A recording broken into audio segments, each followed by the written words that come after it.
Olá, companheiros, sempre agradecidos a Deus por essa oportunidade da leitura e reflexão sobre o Livro dos Espíritos por Allan Kardec. Estamos no livro 2, capítulo 9, Intervenção dos Espíritos no Mundo Corpóreo, item 11, dos Pactos. Kardec pergunta, 549. Há alguma coisa de verdadeiro nos pactos com os maus espíritos? Não, não há pactos, mas uma natureza má simpatiza com espíritos maus. Por exemplo, queres atormentar o teu vizinho e não sabes como fazê-lo.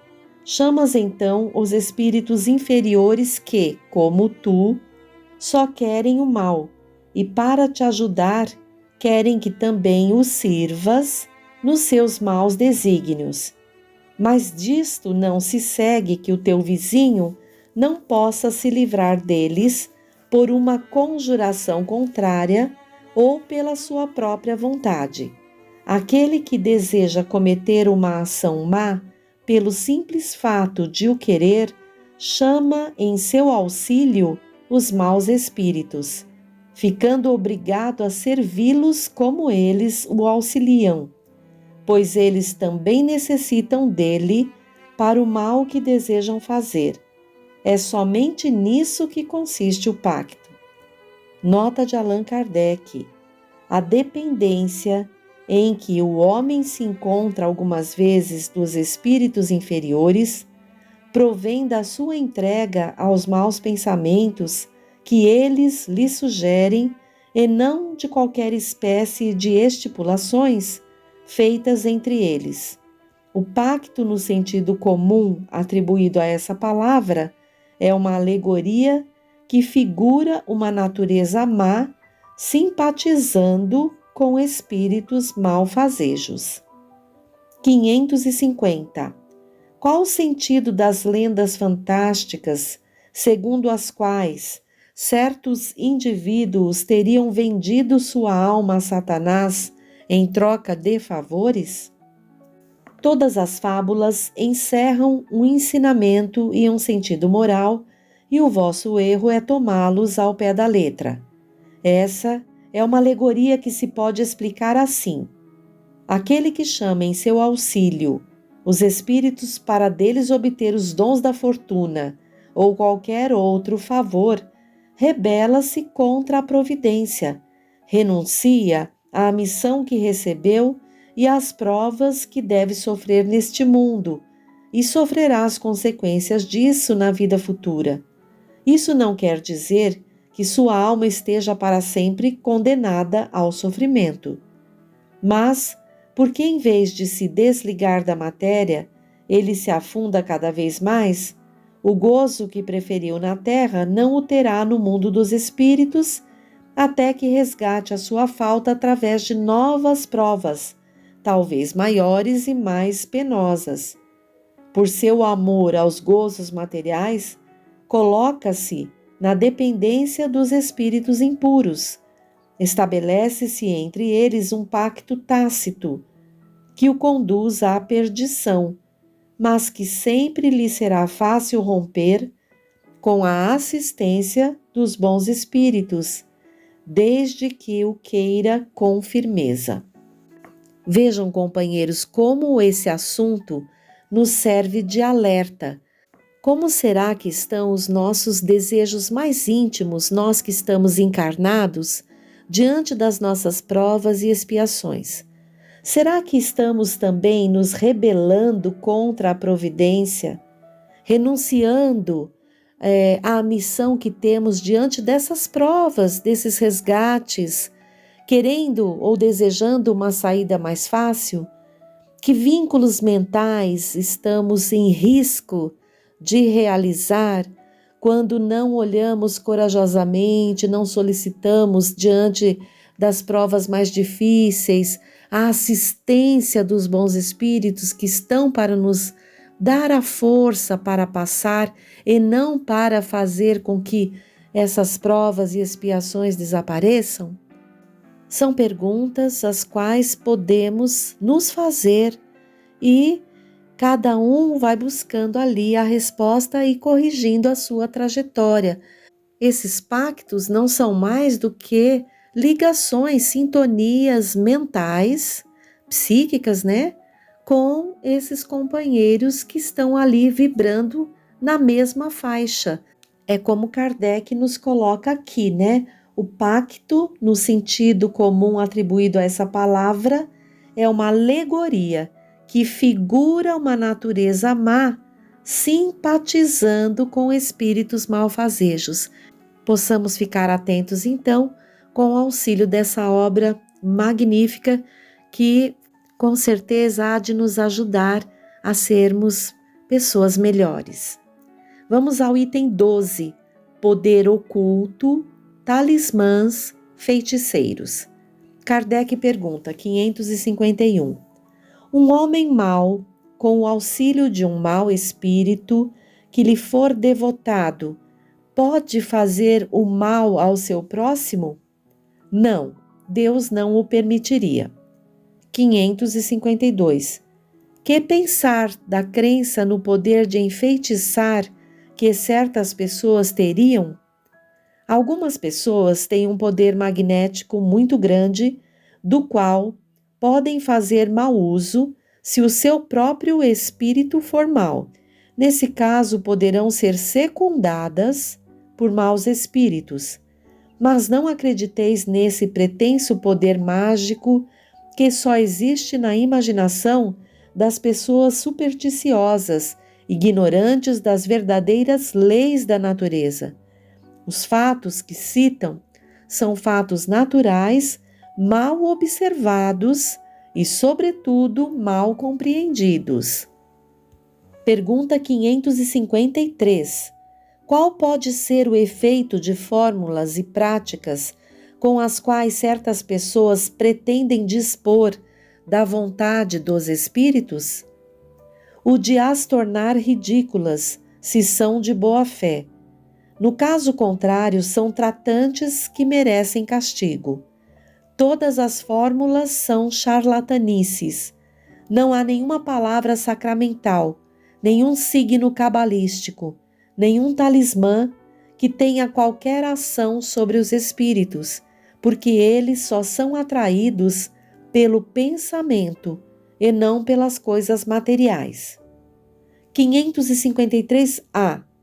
Certos espíritos não ditaram algumas vezes fórmulas cabalísticas? Sim, tendes espíritos que vos indicam signos, palavras bizarras ou que vos prescrevem certos atos, com a ajuda dos quais fazeis aquilo que chamais conjuração. Mas ficai bem seguros de que são espíritos que zombam de vós e abusam de vossa credulidade. 554. Aquele que, com ou sem razão, confia naquilo a que chama virtude de um talismã, não pode por essa mesma confiança atrair um espírito? Porque então é o pensamento que age. O talismã não é um signo que ajuda a dirigir o pensamento? Isso é verdade, mas a natureza do espírito atraído depende da natureza da intenção e da elevação dos sentimentos. Ora, é difícil que aquele que é tão simplório para crer na virtude de um talismã não tenha um objetivo mais material do que moral.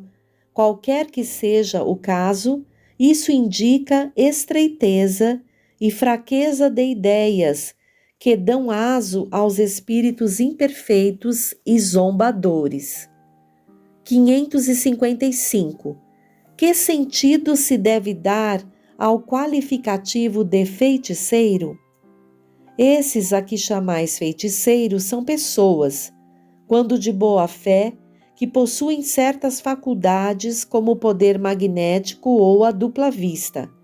Como fazem coisas que não compreendeis, as julgais dotadas de poder sobrenatural. Vossos sábios não passaram muitas vezes por feiticeiros aos olhos dos ignorantes? Nota de Allan Kardec.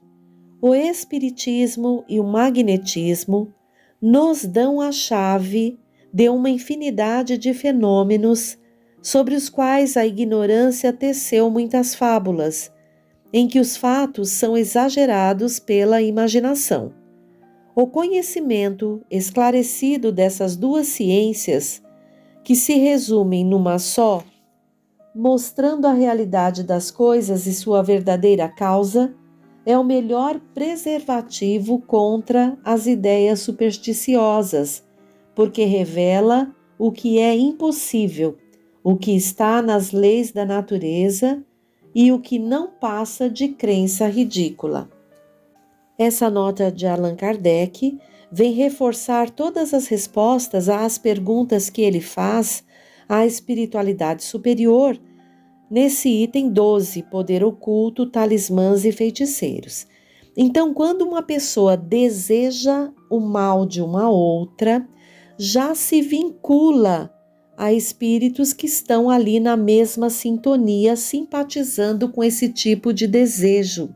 Porém, todas as histórias que a gente ouve dizer sobre essas questões de poder oculto, de feitiços e tudo mais, são fatos da natureza mal observados e mal compreendidos, porque Deus não permite que as leis sejam derrogadas, não há como derrogar uma lei divina. Então, o que acontece muitas vezes é que há ligações mentais e não situações frutos de palavras sacramentais ou algum signo cabalístico, alguma coisa nesse sentido.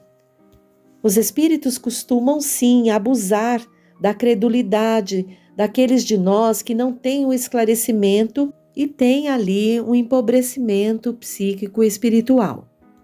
Nessa nota final, Kardec então fecha essa situação trazendo esclarecimento de que duas ciências, o espiritismo e o magnetismo, que se resumem numa só, mostram a realidade das coisas e a sua verdadeira causa, sendo essa busca sobre o espiritismo, sobre esse conhecimento, o melhor preservativo contra ideias supersticiosas.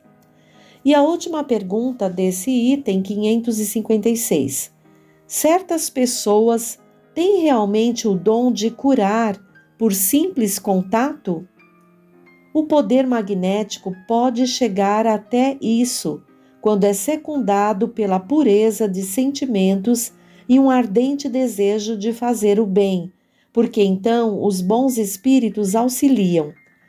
Mas é necessário desconfiar da maneira por que as coisas são contadas por pessoas muito crédulas ou muito entusiastas, sempre dispostas a ver o maravilhoso nas coisas mais simples e mais naturais.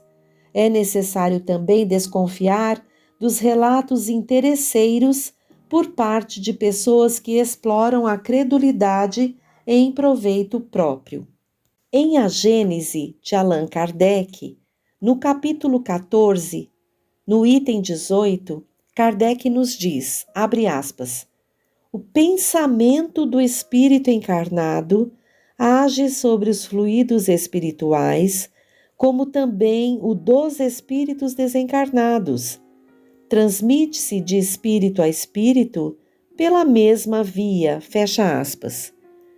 Ainda Kardec, na Revista Espírita de outubro de 1867, na página 319, nos diz, abre aspas, os fluidos espirituais agem sobre o perispírito e este, por sua vez, reage sobre o organismo material com o qual está em contato molecular, fecha aspas. Portanto, a mediunidade curadora, em sentido amplo, abre aspas, abarca ao mesmo tempo a saúde moral e a saúde física, o mundo dos encarnados e dos espíritos. E o item 31 de A Gênese, de Allan Kardec, refere-se mais especificamente às curas e nos diz, abre aspas, o fluido universal é o elemento primitivo do corpo carnal e do perispírito, do qual são transformações. Pela identidade de sua natureza, esse fluido, condensado no perispírito, pode fornecer ao corpo os princípios reparadores. O agente propulsor é o espírito, encarnado ou desencarnado, que infiltra num corpo deteriorado uma parte da substância de seu envoltório fluídico. A cura se opera pela substituição de uma molécula sã a uma molécula malsã. A potência curadora está, pois, em razão da pureza da substância inoculada.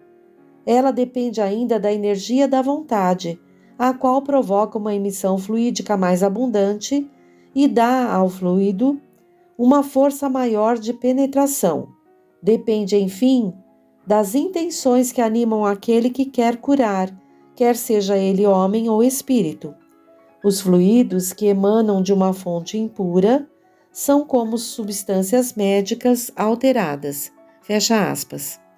E no livro Evolução em Dois Mundos, de André Luiz, no capítulo 29, ele nos diz, abre aspas, observando o corpo espiritual ou psicossoma, desse modo, em nossa rápida síntese, como veículo eletromagnético, qual o próprio corpo físico vulgar, reconheceremos facilmente que, como acontece na exteriorização da sensibilidade dos encarnados, operada pelos magnetizadores comuns, os centros vitais a que nos referimos são também exteriorizáveis. Quando a criatura se encontre no campo da encarnação, fenômeno esse a que atendem habitualmente os médicos e enfermeiros desencarnados, durante o sono vulgar, no auxílio a doentes físicos de todas as latitudes da Terra, plasmando renovações e transformações no comportamento celular, mediante intervenções no corpo espiritual, segundo a lei do merecimento, recursos esses que se popularizarão na medicina terrestre no grande futuro. Fecha aspas. Então vejam, não há milagres, não se derrogam leis, apenas não conhecemos as potencialidades ainda de que cada um de nós, filhos de Deus, é capaz de dispor.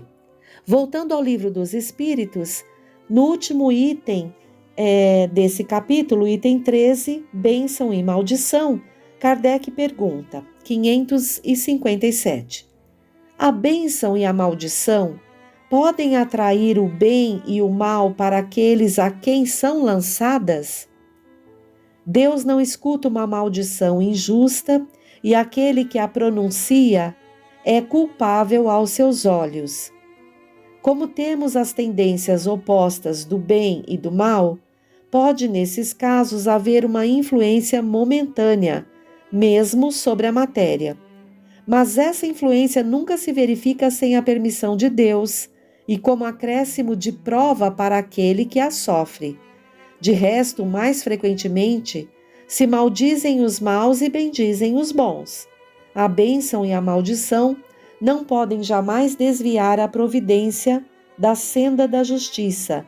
Esta não fere o amaldiçoado se ele não for mau e sua proteção não cobre aquele que não a mereça.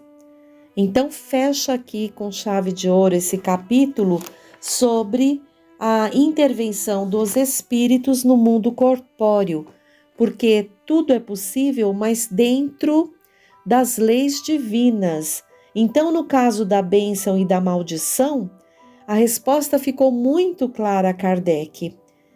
Como temos tendências, as duas tendências opostas do bem e do mal, pode, nesses casos, haver uma influência momentânea, mesmo sobre a matéria, mas essa influência nunca se verifica com a permissão de Deus e como acréscimo de prova para aquele que sofre. Então, se alguém já foi testemunha aí de uma maldição que pegou, é nesse sentido que a espiritualidade superior esclarece a Kardec. Não há nada que ocorra sem a permissão de Deus. E como nós estamos no mundo e temos dificuldades nesses campos do bem e do mal ainda, temos muitas mazelas morais, haveremos muitas vezes de sintonizar nessas situações e sentir algum prejuízo do qual devemos tirar as lições. Então aqui ele até finaliza: a bênção e a maldição não podem jamais desviar a providência da senda da justiça.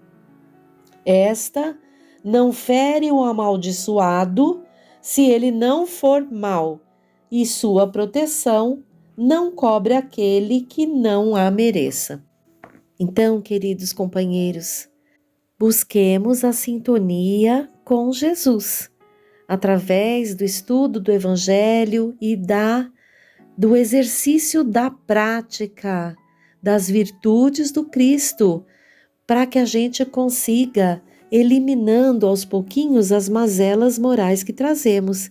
E em buscando as práticas das virtudes do Cristo, a beneficência, a indulgência, a paciência, as bem-aventuranças, nesse entendimento todo, vamos conseguindo eliminar, trazer luz às sombras que temos intimamente dessas mazelas morais. E aí, então, estaremos nessa condição de merecer a proteção de Deus, que há de reconhecer o nosso esforço e nos proteger do mal. Um abraço a todos e até o próximo encontro.